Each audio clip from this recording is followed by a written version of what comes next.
to know the artist behind the epic melodies, songs, and beats.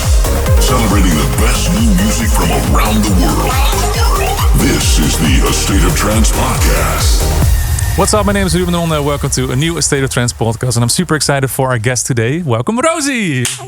Yay! Hi. How have you been? I'm good. You just straight off the set that you did, of course, here in the studio today. Yeah. How did it go for yourself? Well, I was really happy. As you can hear, I'm still really energetic about it. Still high in the adrenaline. Still high in adrenaline. Yeah, I played all my favorite tracks at the moment. So yeah. Is it more scary to play here in the studio than to play for 10,000 people? Oh, for sure. Yeah, for sure. I have a really hard time playing by myself because I learned how to DJ in front of people. I brought my little DJ set to the park, and then suddenly all types of people came out of nowhere and showed up and danced. Yeah. So I never was like the bedroom DJ. So I'm not good at playing for no one because I'm having a hard time. How do you say it? Finding my own energy. So usually I see what the crowd is into, and then I just copy it or for something. Yeah, you just for some feed reason. off it. Yeah. And then based on the energy of the crowd, I can really get into my set and then play off all of my favorite tracks. But when I'm all by myself, I have a really hard time doing that. I think actually, out of my own experience, I think it's more scary to play in front of 5 people than in front of 10,000. Because you can look everyone in the eyes and everybody's looking at you. Yeah. I always feel that they are judging me or something. Like, what are you doing now with the EQ? You're crazy. Anyways, we always start at the very first beginning because there's always a moment in the career of a DJ that you feel the need, the passion to dive into music. So did you grow up around music, or was the passion discovered? Yes, well, I have a large bag at my house, and it's full of trance CDs. Really? How do you say it? Yeah. And my parents got it. They were also always listening to it, and I just found it back, and I've been listening to it at home, and it's so cool. Can you name one of the CDs? The typical no, ones? it's like the 538 hit zone from when I was at 2000 or something. Yeah, It's really cool. Yeah. So there's the LSDJ tracks and stuff like that. Yeah. Interesting. So you started listening to those. Was it at an early age already, or did you rediscover everything? Or Yeah, it was really early on, and then I actually grew up. How do you say it? In like a little village. And they only had like a bar where people were like sitting and drinking beer and not dancing. So I said to myself, I don't like going out. Yeah. And then I moved to the city, and I still didn't like going out. And my friends brought me to this pub, and people were dancing. And I thought, oh, this is fun. What is happening here? And then suddenly I found out that I really like going out. But I was 21 by the time. So I missed a lot, I guess. And then the moment became, because then you started going out, you started getting interested into music. And then the moment came as well that you started to have a urge to DJ as well. Yeah, how did that start? Well, when I was going out with my friends were like going after boys, and I was always going after DJs. I was always looking at the DJs and looking what they were doing at their fingers, and I was like, so yeah, how do you say it? You were just fascinated by what they were doing. And like moving the crowd, and I was like, what's going on? Never saw it, but So first you saw, okay, there's music coming from somewhere. What is happening? Who's doing this? And then you saw the DJ doing his things, EQing whatever they are doing, and then you were like, "Hey, that's interesting. Cool. Yeah, I want to do this too." So when did you take the step to start doing it? Actually, well, I had the Chromebook. So when you want to DJ, you need a real computer where you can get record books, like a real program on. But I didn't have like a real laptop or a real computer. I had a Chromebook, and you're not able to download programs on your Chromebook. So I didn't have the opportunity. Like I was a student, so I could buy like a DJ gears, but I couldn't buy another laptop because I was a student, right? And didn't have enough money. So then my brother gifted me my first DJ set on my birthday. Wow. And I brought them to all of my friends who had a laptop. And I was just in their living room. I was like stealing their laptops and putting my DJ set at it, and then started playing. So you were just like, give me your laptop, I want to put a record box on it. And then and they all gave me permission to do it. So how many friends do you have now that have record box on their computer without them even knowing it? Maybe 4. I love that. Yeah. Okay, so all right, you started DJing, you started doing your thing on other people's laptops in people's houses, I guess. How did you come up with the sound that you started to play? Did you start straight away with the 90s kind of sounds that you're doing right now? Well, I played everything actually. I started with house, then I did some techno because I was in a DJ duo with my friend and she was really into techno. But then it wasn't energetic enough for me. Like there weren't enough vocals and to jump around. And you're like, hey, this is too cool. Yeah. And then I played disco for a bit because I was a resident at this cool disco bar in Groningen. Yeah. What is it called? Wolters. Yes, okay, really that sounds cool. very Gronings. And everybody goes there to dance. Like instead of going to a bar for a drink, everybody goes there to dance. So it's really cool. And then I wasn't a good DJ and it was the first time I saw CDJs. But if you failed, like people would say, oh, I was already playing in front of a crowd back then. And then I got a laptop playing later disco. on. Yeah, playing disco. And then later on I got a laptop and then it was COVID and then we brought it to a park and it was just with my friends to sit around and have a picnic. But people liked it. So a lot of people chose. But were you still playing disco? Did you already No, go into housey and a lot of trance. Yeah, then I started listening to the CDs of my parents and I really loved it. And then I just looked it up and put You're it like, on my what is laptop. this? Yeah. Yeah? And it was so cool and people started jumping around and yeah, it's so much fun. That's amazing. Who was your biggest supporter when you started doing this? Like you said, your brother already gifted you a laptop. Did you have some friends around you that were like feeding you like, hey, you're doing a good job at this. You have to keep on going. Yeah, I guess everyone around me. I still have a lot of a lot of good friends that come along to my parties and to my gigs and support me. And if I have problems or like when I have to think about something, I can always call them and they support me whatsoever. So that's really cool. So every festival you have a guest list of 25 people. Yes, and they hate that, but yes. It's so it cool. comes with the booking, of course. You already mentioned it as well that the pandemic kind of kicked everything off for you because before that you were playing disco at Wolters. Yes. Shout out to Wolters. And then and then COVID came, so everything just shut down. Nothing happened anymore, and then you took your next step. I took my next step. Yeah, I was like, and it was never the idea to like start DJing on a beach or in the park and have people around. It was just like people were already in the park with their own music, like on small speakers, and we just brought our DJ set because we didn't saw it as a difference. We were also playing music, but on a DJ set. But people really started liking that, and then.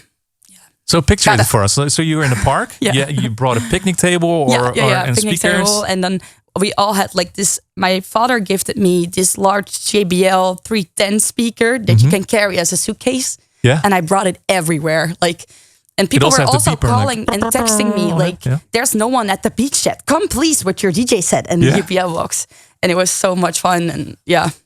So you were the cool kid with the big speaker. Definitely, yeah. And then also I was with Ben Wal. He's a really good friend of mine, and he also lived in Groningen.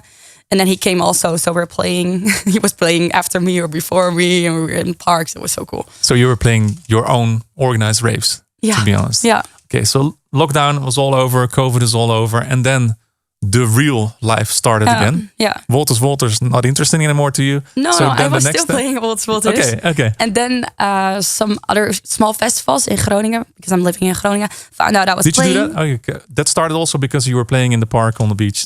Yeah. And then you were booked for the festivals. And also at Wolters. Okay.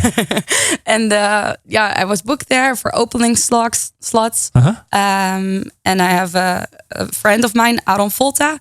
He really started me to bring me to places, and I started meeting people through him, and then it all started kicking off. Do you still remember the first show that you did after COVID, like the first official show? Yeah, I think it was in Groningen. Yeah. Yeah. Yeah.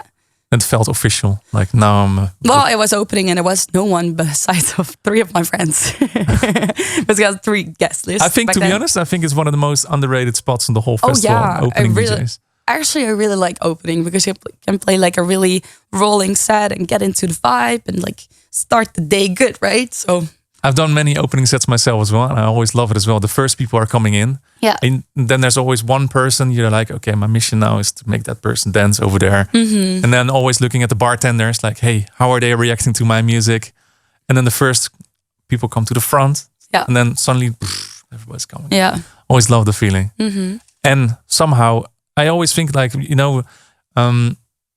it's one of the crafts that people really underestimate, because I think if you go too hard or you peak too hard already, it's easy to headline, but it's not easy to open. Yeah. Yeah. But a lot of people think differently because they just play. I had it many times that I also come into a club playing after one of the first DJs and they already play 155 and like, how am I supposed to match this? Yeah. So is that something that you had to teach yourself to take this role sometimes as well? Because I know everybody wants to be the headliner. No, I don't think so. I really liked opening. And as I mentioned earlier, I was really good friends with Adolf Volta, who's a house DJ. And he really taught me that as well. He was like, when you're opening, make sure you're not headliner. Just be a good a good start for the party and easy to follow up for the next one. And make sure to not play the tracks of the people who are headlining. Yeah. And that kind of simple stuff. But yeah, I was glad he told me. So I never had that, I guess. That's amazing. Yeah. Okay, so now I'm still trying to paint the timeline of Rozie right now. So out of COVID, first festivals, all in Groningen, on the north of the Netherlands. If you don't, I can imagine if you're listening to the US right now, that you don't know where Groningen is. Er gaat niks boven Groningen. Er gaat niks boven Groningen.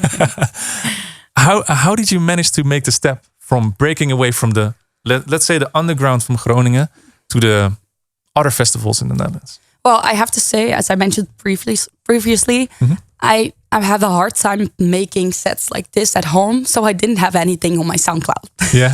But I did have a lot of videos of people jumping around and dancing on my music at parties and stuff.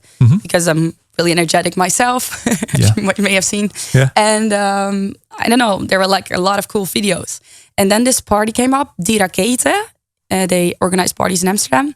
And they saw the videos. They were like, yeah, she doesn't have anything on SoundCloud, but it looks good on videos. And they talked to Benwal, and he was also really enthusiastic. And then they just booked me in Amsterdam as an opener. Yeah. And I think everybody thought that I was going to play house, but I didn't play house. What did you play? I played like a little bit like this. I think it's the first time I ever played this sound. So like 90s house. Vieze plaatjes, trancey. But yeah, it really worked. And it's the first set I have online. I still have it online there. Yeah, there are some beginner mistakes in it, but I'm still really happy with that. I think the mistakes, you should always keep them in because people know that you're doing the real thing, the real DJing. I know, for example, that I don't know if you know rank 1, Bernard Goeie. Yeah. You know, in the live sets, he always does like one little mistake because so people know that it's live. So that's cool. It's like, you know, you have to. Okay, so you played your first show in Amsterdam. How did you feel that the current dance scene over there was looking like? Hey, this girl from Groningen is coming in. She's going to play house or not? Yeah, no, I don't know. I just thought that the organization and all the DJs after me were expecting I was going to play house. But then I didn't. I thought I was a perfect warm-up because Benwal was also playing and that boombox. Yeah. And it was just perfect. I don't know, yeah. And then at the same time, I also was discovered by Michel de Hey. Okay. And he was playing after me in a party in Groningen. And then I had to enter his, how do you say it? He has like a competition for beginner DJs. And I sent in a set. Yeah. And then I won. And I won that I was able to play Thuishaven, also in Amsterdam. Yeah. And then that also went pretty well. And then Thuishaven discovered me as well. And I played there several times now. So it's really cool. That's amazing. So you were sort of rediscovered by Michel de Hey. Yeah. An absolute techno legend from Rotterdam and surroundings. And do you still, like, how do you come up with a track list for a competition like this? Because suddenly you have to, I would say, go into the sound of Michel de Hey, like more techno kind of, or did you just stick to your own sound? Well, I sent in a house set because Michel is now playing a lot of house lately. But then my Die Raketen set, as I mentioned, was also online, and they saw it in SoundCloud, and they saw also the videos on my Instagram, and it was like really cool, and everybody was really enthusiastic about it. And then they were like, okay, you won with the house set, but we're gonna still let you play your own sound at Thuishaven. So I guess I was the first one who won this competition that didn't play house. Okay. And I heard this year, or like the previous year, they also had like a techno DJ. So it's really cool. Well, okay. Yeah. That's cool. That's awesome. And here we are now. Now, because one of the things that's really interesting to me right now, because I discussed it recently also with David Forbes. I don't know if you know him. But in the last, let's say, 2 decades, the whole scene, the whole dance music scene was all based on the lineups were based on producers. They were producers performing their songs on lineups. Yeah. And the DJ didn't really exist anymore. And suddenly now we're here, and that's the total opposite. Yeah. Is that because of the social presence, or what do you think happened was it COVID, or what do you think sparked it that suddenly there's hardly any producer DJs anymore, but there's more DJ DJs? I don't know. If I look at my scene, there's still a lot of producer DJs. I think I'm one of the... Well, actually, no. Kiki was definitely the first, and also Job Jobse. But yeah, I think Instagram or like social media has a big influence on that, because everything, like, people discover music nowadays through social media, right? Yeah. And I think before that, it was like you would hear it in a club or like on CDs. Very old school. So yeah, you would discover artists differently, and now it's like based on what you see on social media. So if you see a girl like me like jumping around and being really enthusiastic, like it's how do you say it? When I'm really enthusiastic, I think it also is easier for the public to also be enthusiastic. Yeah, because you look on socials, you see someone's being happy. Yeah, like, okay, like instead of swipe. And definitely definitely has an influence on that. Yeah. Is that the one thing you would say to people that are just coming out of Wolters, trying to build a career outside of the world, just to focus on everything on social media rather than diving into the studio and making music to try to get the breakthrough? What do you think is more important right now? I want to say producing, because like there's so many DJs nowadays. It's really cool. I have this group chat. Sorry, I'm gonna say something else now. Yeah, go for it. So actually, back in 2019, I started a group chat with some friends of mine, and I added DJs just to ask each other questions and to give each other music and to talk about things related to DJing. That's cool. And nowadays, I think the group is 400 people all over the Netherlands, and it's so cool. And people are talking to it every day, and every Friday they share their favorite track of the week. Or new release. Yeah, it's so cool. And then all through the week, it's just like helping each other out. I want to buy this new DJ set. Do you have suggestions? I have a problem with record books. Can you help me out? It's so cool, actually. And a lot of people get to know each other. And it's all Dutch people. Yeah. Holy shit. So 400 Dutch DJs in one group chat asking about all kind of things. Yeah, and I also have one for women right now. I think there's 82 in them. So it's also pretty cool. Wow. Yeah. I didn't even know that something like that is happening. I know us old guys and girls have also a producer app, but I guess it's the same. Yeah. Like, hey, how do you compress this kick or whatever? Yeah. That's amazing. And you all empowering each other, like, hey, or is it also that you throw parties together, or is it just about information about shows? Information, and do you warn each other about certain promoters that are crazy? Or no, yes, sometimes no. Yeah. I did have. I'm the, how do you say it? Like together with another guy, I'm like looking over through the group chat, so people have to ask permission if they can make like ads and stuff. Yeah. Because otherwise, I'm so afraid it will just be one ad, like come to this party, come to this party. Yeah. And I don't think that's good for like sharing. You really try to keep it like industry. Yeah, for sure. That's amazing. So that's really cool and works out pretty great. But as I wanted to say, there are so many DJs right now. And I think nowadays, also on Instagram, everybody is trying to post the most ridiculous video where everybody is jumping around and everybody's going crazy on their drop. But it's even more cool if you can make tracks where everybody go crazy on, right? Yeah. I'm kind of curious what current promoters think about that, or agents or managers. I'm looking at your agent right now. Hi. I don't know if you're comfortable about being on the microphone. Just one simple question, because now we came to this subject, because I think this is one of the most interesting things that you can actually discuss in the current. Maybe you can put on headphones and give a small introduction about yourself. Sorry for pulling you into the podcast. I've never done this before. Okay, so that's a first. A short introduction, maybe. I'm Marika. I'm Rozie's agent. We've been working together since a year now. Yeah. So tell us, how did you get to be her agent? Is it something that you discovered herself, or was someone else that pulled her into the agency? Or I think the agency that I work for, meanwhile, we have a really strong vision on like discovering new talent, and Rozie was definitely one of them. Rose helped me out. We went for a coffee, I think, we went for a coffee. Sloterdijk. Yeah. Because you have to come all the way from Groningen, of course. Mm-hmm. Just like today.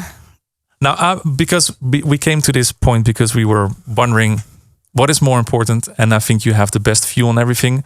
What is more important nowadays, to have an artist like Rozie just getting shitloads of shows because of her DJ skills, or do you think it's because of social media, or is it more important to you to have like the producer geek, someone that makes fantastic records? And so what is best for you to how do you say it, to get a new client on the agency? What would you prefer? Okay. I think, to be fair, it's a mixture of both. Like an artist has to have talent, of course. Yeah. But also a stage presence that makes that person go on stage. Yeah. And I think Rozie has both. She's a really, really good DJ. She, like, also in her set, I didn't hear any mistakes. Apparently she made one, but I didn't hear it. And she has a stage presence that's really unique, I guess, with her glitter and her glamour and her jumping around. Yeah, I think I agree 100%. But so, nice. If you look into the past as an agent, I would say artists would get booked because they have a number one on Beatport, whatever. Do you think that shifted into I have a video that goes viral on TikTok, or how do you see that? Good question. I think it's still a combination of both, to be honest. I think a good social presence is definitely more important than it was in the past, and I'm not sure if it's a good thing, but it's definitely a thing. I mean, hit producing is always good also, but that also, like, hit producing makes social media presence, it increases social media presence. I think it's like a snowball. Yeah, that's kind of true. And what would you say to the 400 people in her group chat? Because, you know, she's the one that everybody wants to be with. Meanwhile, obviously, especially in this sound. What kind of advice would you give those 400 people in the WhatsApp group to actually be part of Meanwhile at a certain point? What is the spark that you're looking for? I think what I would tell them is just be yourself and show up instead of waiting for it to happen, waiting for it to be discovered. I think this whole industry is about working your ass off, and not about, like, nothing is gonna just come. So working hard beats talent many times. 100%. Yeah. Yeah. Well, most of the times it does, because actually, you know, especially there's so now, many people with talent, to be honest. Yeah, and DJ is super easy. It is. It is. I'm not going to comment on that. No, I mean the technical part of things. Yeah. So that's it, because that's the easy part. But then you have to fill it in with the presence that you do and the record choice that you do. That's the hard part. Yeah. That's how you can be different, right? Yeah, for sure. Yeah. Well, thank you so 100%. much for answering these questions, putting you on the spot for the first time here on a podcast. No one listens. Thank you. Doesn't really matter. Now let's jump into the next stage, because like I said, you played at so many different festivals. You went from Awakenings to Thuishaven to Mysteryland to pretty much everything. Which festival was the most intimidating to you? Like, okay, holy shit, I'm going to play here. I think New Year's Awakenings in the Gashouder, because the Gashouder is now closed for several years because we're gonna redevelop it. Yeah. I'm not sure what we're gonna do. But that was definitely cool because it's also the techno temple. They call it that. Yeah. And I'm not techno, right? So I'm not playing techno. But I really try to play a more rolling track and include some techno tracks in my set. And I think it really worked out. But it was hard because I was like, I'm this happy trance DJ coming to the techno temple and they're gonna accept me. But I think it went really well. How many times do you say it to yourself, like, but I'm not this? And then you go there and you rock it. Yeah, I don't know. Many times. A lot. But I'm not the techno. And then still you play Awakenings. But I'm not the trance DJ. And still you play State of Trance. Yeah, that's really cool.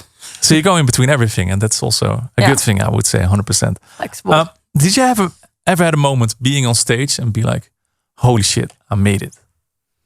Yes, I think last year on Liberation Day, I was able to play I see a lot of yes over there. The second stage in my hometown, Groningen. And I think it was a stage of 20,000 people. And I was able to do it together with Benwell. He's also one of my great friends. And he played Can you after please tell me. him that we want to have him on the show as well? But we tried many times. Yeah, but- okay. Okay. Smack him in the face. We want you on the show. Come on.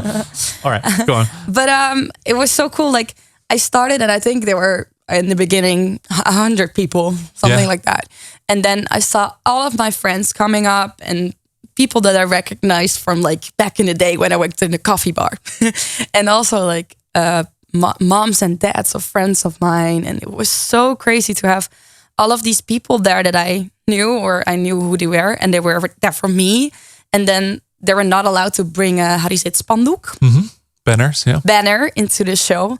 But my friends made one, and they tied them all around their bodies and still got them in. And they had the banner with "Go Rozie," and it was so cool. And I felt so cool. That must have been like a super proud moment for you. Yeah, and honestly, every time when I looked up, it was like first 100 people, and I looked up, and it was like, oh shit, it doubled. And then I looked down, and I looked up again, and now 1,000. And then suddenly it was like this one group of people instead of just. But I recognized some faces. But just some people from Walters and Walters. Yeah, but it was so crazy, like 20,000 people. I wasn't sure what to expect, but it was so good. Yeah, I loved it. That's amazing. Yeah. Now put that aside, because I know, because the first thing you said also when you were done with your set over here, you were like, I made a mistake. Yeah. I made a mistake. So first of all, I want to know, put all the crowd aside, which set are you the most proud of out of all of them? Really hard. Not necessarily. It's not about the crowd or not about anything. It's like you walked on stage like, I killed it. That's it. I think my Lofi, did a stage hosting, or hosted my own party in Lofi back in November. And I'm really proud of that set. It's actually, I don't know, it's some more smerige plaatjes also included. I don't know, like everybody nowadays plays the same sound, I guess, because this new kind of trance wavy, everybody knows each other. We're really good friends with everyone. It's also really cool when you go to festivals. But also everybody kind of has the same tracks, and I really want to be different than anyone else. So I'm really, every time when I'm going to play, I look into tracks that no one else has to do something with it. So I'm going to be different than someone else, than another DJ. And when I was playing Lofi, the hosting, I really thought I had a good combination of the UK garage side, but also some tech house tracks that I really put the BPM up until it was 140. And also like the trancey, happy vibes combined. So it was, okay, this is the set I'm the most proud of. Like everything came it felt together. Complete, yeah. Yeah, that's amazing. I love that. Now the opposite side. Okay. Because we all have this. Yeah. That you walk on the stage, I fucked up. Yeah. I fucked up. I did everything wrong. So which show was the worst? Not necessarily, not again about crowd that they were booing, whatever. It's just about the technical side of things.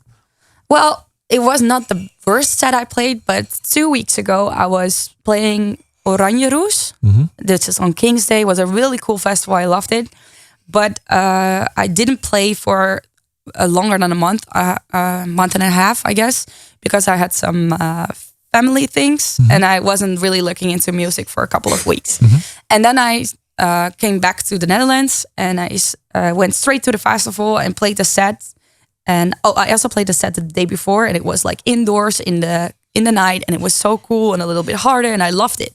And then the next day I was like, oh yeah, I'm gonna do that again. I had the cool tracks from yesterday, but I could combine them maybe with some other tracks. And it was actually the second set was outside and the sun was shining and the weather was so great, but I played a kind of dark set. Because I was still into the club scene instead of the outdoor in your head, you were festival. still in the dark bunker. Yeah. And as I mentioned, I didn't really look into music for like 3 weeks because I was with family. And yeah, I think I kind of shot myself in the foot by playing a little bit too hard for the outdoor happy summer festival. Did you notice that on people, on the crowd, or was it something that just sticks in your head? Yeah, both. Okay, you saw the people in the crowd like, well, what is she doing? I'm here in my flip-flops in my... Yeah, no, I got some DMs from tech house DJs that loved it, but it was harder, so I can expect, But no. Are you very critical of yourself? Oh, yes, for sure, yeah. I think sometimes, it is what it is. It happens. But did you... No. Okay, let me paint another picture, because you play so many sets, but have you ever done like something shitty? Like, because what I did sometimes is just hit the wrong cue button. Oh yeah, for sure. Music goes off. Suddenly it's quiet. Well, that happens to me a lot actually, because I'm dancing so much. Like usually, then my how do you say it? The chord, the chord of my DJ set. It pulls down the volume, like or the volume, or like on the cue button, or happens a lot because I'm moving a lot. So sometimes I just with my arm, something happens, and then what do you do? Shit. And then I actually have to act like nothing happens, but I'm not good at that. So I laugh about it and then try again. It happens too much, yeah. It happens a lot. But you know, as long as it's part of what you're doing, then it doesn't really matter. Yeah. And it's also how you solve it, not right. How do you react to it? Because sometimes people just shut down in embarrassment, but if you just play it off like it happens. I'm just laughing myself, like what? You're so stupid. Just act normal, but no. Okay, so now you travel a lot of cities in the Netherlands. So which has been the most surprising one? Because you grew up in Groningen. It's far up north. I don't know. Maastricht is totally different. For example, which city kind of gave you like a big surprise with the energy that they brought? Well, actually, we're so spoiled in Groningen. For example, you see nowadays a lot that they're starting up with house, like a festival, and they're ending with the more trancey sound. But we already did that in Groningen 5 years ago. I don't know. That was also always our concept. We started with like the happy house, and then suddenly at the end, someone was playing techno or like trance. And now you see it happening more often here, also at larger cities. So that's really cool. Yeah. A more diverse lineup rather than to have one sound. One sound. I really like that. Yeah, that's cool. And so which city was the Amsterdam for sure is always good. I really loved the State of Trance as well. The energy was so good, but it's also so much fun because the audience was usually I'm playing for like I think maybe a little bit younger people, and now at the State of Trance I really liked that there were also some older people involved and at the party and yeah. So that was a lot of fun, and I don't know, not one specifically, I guess. I think it's funny because to me, this radio show is celebrating 25 years next year. So for us, it's interesting to see how the younger generation, like yourself, sees trends in a whole. Yeah, and because it's so different than let's say 10 years ago, 20 years ago, what people thought it was. What was typical trance. For sure. So it's interesting to see how things are developing right now, also with the sound that you're playing, because what you are playing is more housey, I guess. No, I would say to me, because I grew up listening to, let's say, DJ Jurgen, DJ Jean. Those are the records that they played. And they, for sure, they kind of brought trance to the big public, I would say. Also, Bob LTD is my second uncle. Really? Actually, I got to know him last year on the funeral of my grandfather. Yeah. And I was really distracted that day. So he was like, I'm Bob LTD. But the name didn't go in through my head. But he was like, I released some stuff on Armada. And I was like, oh, that's cool. Just give me your phone number. We'll text later. And then 2 weeks later, he texted me and he was like, hey, Rozie, how are you doing? Here are all of my tracks. And then he sent a list, I think, of 40 tracks. And then I sent him back a video of, hey, this is me playing your tracks. Because I didn't know it was my second uncle. And now we're in really good contact. We're going to do some stuff together. Awesome. Also. That's awesome. He's one of the producers. When I went clubbing when I was 15, 16, in my Wolters, they were playing those kind of songs. Yeah. For example, Piano 2000 is one of my all-time favorite tracks. So it's really cool to I actually also played an unreleased track of him in my set. It's actually a track he made in 2002 or something. With Perron? With Perron. But he forgot he made it. It got lost.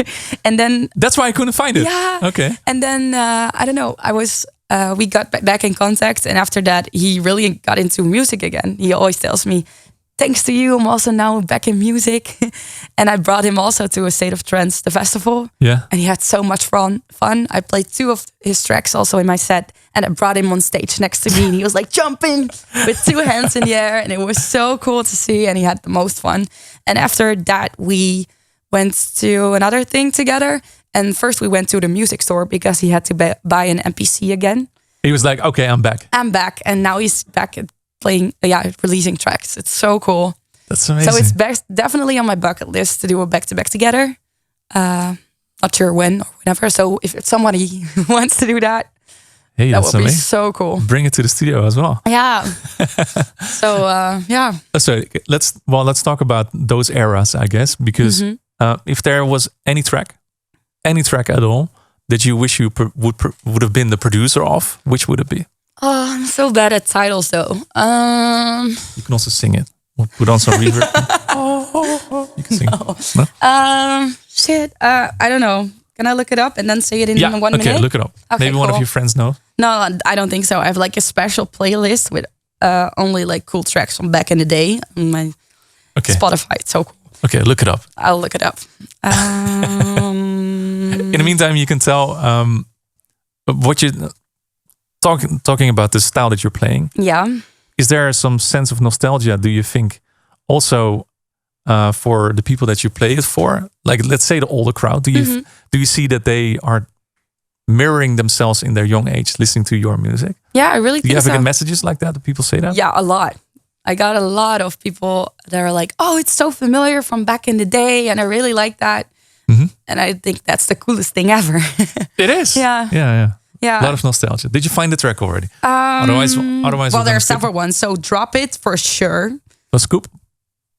What do you mean? Scoop, Drop It? Or different Drop It? Yeah, Scoop for sure. Yeah, okay. yeah. And also, I can't find it. It's way up down in my playlist.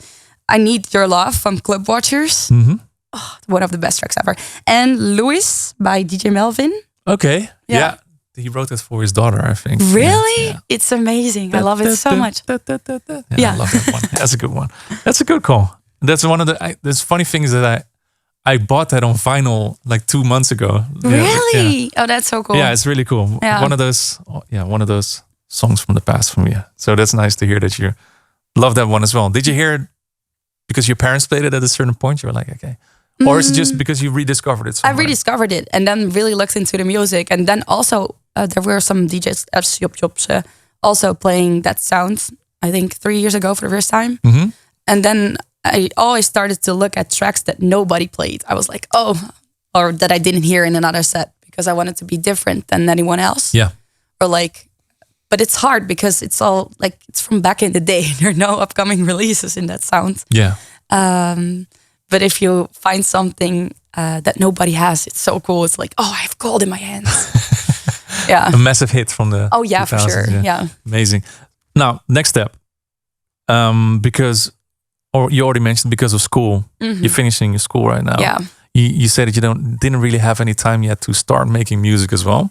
No, I started, but I don't have enough time to finish everything. So like I'm now in the learning curve and learning takes the most time, I guess. Yeah. So yeah, I'm just trying a lot and my friends are helping me a lot out. So I can never call them when I run into problems or I don't understand anything. So that's really cool. But for now, it's just like trying. And then I hope this year some music will follow as well. Yeah. Did you already have like certain setups that you created or let's say some loops or? Oh yeah, for sure. Yeah. And I also went to the A State of Trance writing camp. I went in the studio with Sis and River. Okay. And it was so much fun. And we did like make a setup, but we didn't have the time to finish it yet. Okay. So maybe it will follow. There's something in the works already. Oh yeah, for sure. Yeah. Awesome. That's what we want. That's what we want to hear. How do you stay? Because every show is different. Every festival is different. How do you stay creative in between the shows? Is it like a constant search for the new record, or how does it work? Yeah, I'm also looking at who's playing before me, after me. What kind of slot do you play, and where are you playing? For instance, I did play some student parties and also some parties in Brabant, which is like down south of the Netherlands. Yeah. And then I knew, it's not the audience that usually goes to my other shows. So then I'm like trying to find tracks that has vocals in it that people know that they can sing and Guus Meeuwis. Yeah, something like that. No, Trance Edit. But no. Yeah, I always try to find something recognizable or something from back in the day, like Drop It from Scoop, Yeah, for example. the massive proven hits. Yeah. from the past already. Is releasing music, is that your main goal right now after finishing school? Yes, for sure. Okay. Yeah. Well, looking forward to hear that again here in the studio. Last but not least, I want to see if there's some people here in the crowd as well, because we have a studio full of people. Well, full of people, not anymore, because most people had to go. Okay. Yeah. The first question is going to be a critical one, I think. I already see I see it happening. Yeah. Yeah, go for it. Okay. First, introduce yourself. And what do you want to hear from Rozie? Okay, yeah. So, hi, I'm Sander. Hi, Sander. Hi, Sander. Quick question. So, we all know what you play and what kind of music you're into for the public. But what is the kind of music you listen to at home or your good own? question. Oh, good question. Yeah, the guilty pleasure. Yeah. Guilty pleasure. Well, actually, I'm really into girl pop stars at the moment. I listen to a lot of Tate McRae. I'm not sure if you know her. Yeah. But I really like her feminine energy and her image to the world. She's like so powerful and sexy, and I love it. As a woman, how cool is that? That women can love women that way. And I think that's also like inspiration in some way. So so is that the last played song on Spotify that you have? Oh yeah, for sure. Yeah. Yeah, I will repeat like one track. If I had like how do you say it, a half of the like a Spotify Wrapped of like a month, it would be so bad to see how many times I played the track. Yeah. Well, there you go. Good question. Thank you. Thank you. Thank you, Sander. No worries. Is there another question? Yes. This is going to be a good one. Hello. Hi. First, introduce yourself, please. Yeah, my name is Ilse. Hi, Ilse. I want to know who is your big inspiration in the music industry and why? Ooh, that's difficult. Well, for now, I've already mentioned him so many times, but Benwell, is a really good friend of mine, and I'm really looking up to what he's doing and how he presented the sound I'm playing, and he's also playing, and how it's now so popular. I think that's really cool. And also back in the day, I was really looking up to Kiki. She is really cool as well. But now she's playing a little bit more harder than she did back in the day. Like I love her Intercell set from 2019, I guess. But now it's more acid. It's still really cool, but not completely my taste. Yeah. She shifted a bit away. I shifted a bit away, but yeah, she was for sure a big inspiration when I started playing, because she was such a cute girl who was like playing all these big tracks, and I was like, that's so cool that also a girl can do that. Yeah. So she's been a big inspiration. And for now, I'm also looking back at Tate McRae again. It's Just so the cool. persona, Yeah. the way she's presenting herself. Yeah, and I think it's really cool to not look into only our own sound. I really think it's important to look at what's there all to see in the world and get inspiration from different spaces than from just in your own field. Otherwise, you would look like everyone in your circle, I guess. Yeah. Well, thank you. I hope that answers the question. Right now, you're moving into a position that you're inspiring other people as well. Yeah. I hope you realize that as well. What would be the one thing that you would say to people that are looking up to you right now? Like, hey, give me some tips to become you, or To become me. yeah, to become you. Okay, I would say just be yourself. Yeah. Like there are so many people in the world, and everybody tries to be one another, or like tries to wear the cool clothing, or like tries to play the music that is cool right now. But don't do that. Just do whatever you like and do whatever you love, and make sure that you become really cool and good in that. Because then you're so much cooler than just another version of someone else. Yeah. How do you see the scene evolving in the next, let's say, 5 years? Because, like I said, a lot of artists are here. There's a lot of DJs, a lot of artists that play the same kind of songs. How do you see this? Because it's gonna split either way. Like, how do you see this happening? Hard question. I hope I'm still here in 5 years. I'm really trying to get some releases out now to make sure I'll be here in 5 years. And I think you have to be creative. Like, think outside of the box. Maybe I'll do something with vocals in the future. Who knows? But try to be different. That's the most important thing, I would say. Yeah. All right. What's next for Rozie in 2025? What is the thing that you look to forward to the most? Well, in July, I am hosting my own boat party. Wow. In Amsterdam. Yeah. on this big sail ship, Yeah. which is gonna be so cool. I'm gonna play 5 hours, and this is actually the announcement. So This is the announcement. There you go. That's a boat party. Yeah, no, it's gonna be amazing, and really looking forward to that. To be on a boat, sailing around and playing my favorite tracks, 5 hours long. 5 hours. And Yeah, there's some that's other fun. cools coming soon, but I can't share it yet. So No one's listening. Come on. no, I can't say it. Okay. I know that you can't say it. I won't push. Otherwise, I would be all over you right now. Like, say it. No. Thank you so much for answering all of these questions. Thank you for thank having you me. also for the people here to being here and coming with the questions, of course. And thank you for tuning into the State of Trance podcast. If you want to be here in the studio, studio.thestateoftrance.com. And I'll see you next time for a new one. Bye-bye. Thank you for tuning in. Check all previous episodes on YouTube or your favorite podcast portal.